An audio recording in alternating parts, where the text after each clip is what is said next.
Russian military forces have reported substantial gains within Ukraine, asserting the complete capture of Alekseyevka in the Dnepropetrovsk region and extending their control over an additional 8 square kilometers of territory.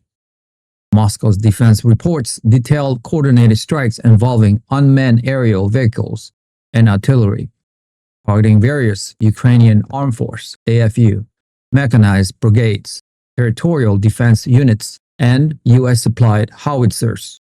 Concurrently, missile and artillery bombardments were directed at 145 identified military and infrastructure locations across the conflict zone.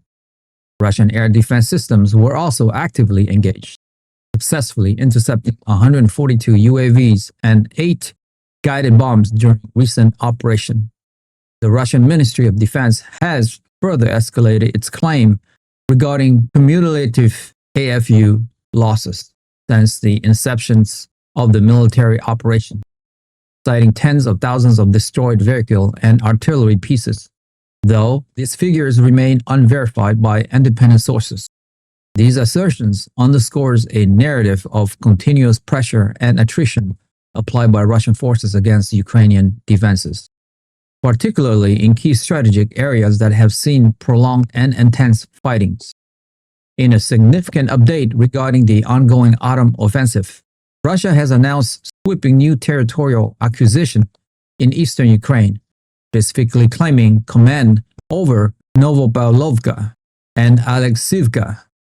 These advances are highlighted as occurring amidst some of the war's most ferocious combat. The Russian Defense Ministry attributed the leadership of these assaults to its Center and Vostok military groups, which it stated inflicted heavy casualties on Ukrainian forces, estimating approximately 750 troops killed over a 2-day period. Ukrainian units operating in the Donetsk and Dnepropetrovsk regions experienced major setbacks, exacerbated by sustained Russian airstrikes and concentrated artillery fire against positions located near Pokrovsk and Zaporozhye.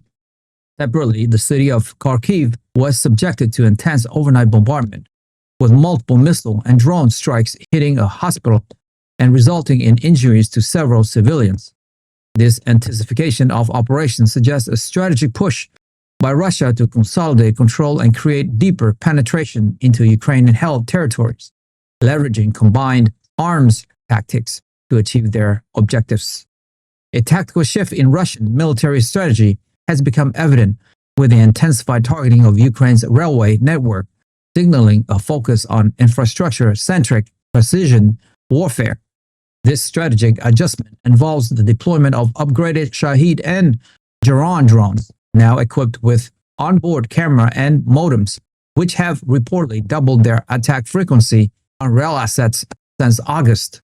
Analysts interpret this strategy as an effort to severely disrupt Ukraine's logistical and transport capacity, which are vital for sustaining both its national economy and defense efforts. Nearly 270 such strikes have been documented, impacting freight volumes and significantly impeding passengers' movement across the entirety of the country. This concentrated effort against railway infrastructure aims to sever critical supply lines, thereby isolating Ukrainian frontline units and hindering the movement of essential goods and personnel. The precise nature of these drone attacks highlights an evolving aspect of the conflict, where economic and logistical vulnerabilities are being exploited to achieve military objectives. Russian Foreign Ministry spokesperson Maria Zakharova has publicly accused Ukraine of orchestrating new terrorist acts against Russia, alleging direct support from the United States for these supported plots. Zakharova specifically claimed that Ukrainian President Volodymyr Zelensky had approved SBU Security Service of Ukraine special operations that could potentially involve American Tomahawk missiles, drawing attention to a hypothetical discussion during a call between President Trump and President Zelensky. Furthermore, Zakharova critically assessed NATO's recent Ramstein meeting and dismissed French President Macron's warning to Moscow, characterizing France as warmongering and the broader Western Bloc as void of peace. In a broader commentary, She also issued a warning about the potential spread of chaos from Ukraine into Moldova and sharply condemned Latvia's policy regarding the expulsion of Russian speakers, labeling it modern Nazism. These statements collectively reflect Russia's diplomatic posture, which aims to frame Ukraine's action as provocation supported by Western powers, while simultaneously denouncing Western diplomatic and military initiative as inherently hostile. If you have made it this far, congratulations, you have unlocked the truth. I want to ask you a quick question though.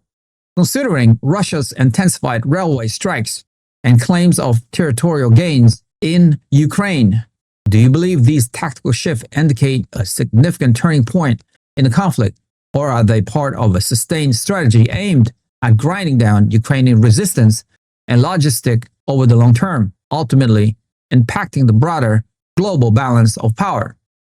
Join the debate. We want to hear your insightful opinion on where this is all heading in our community.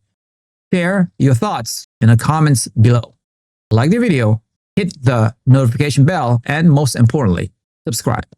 I'll see you guys in the next one.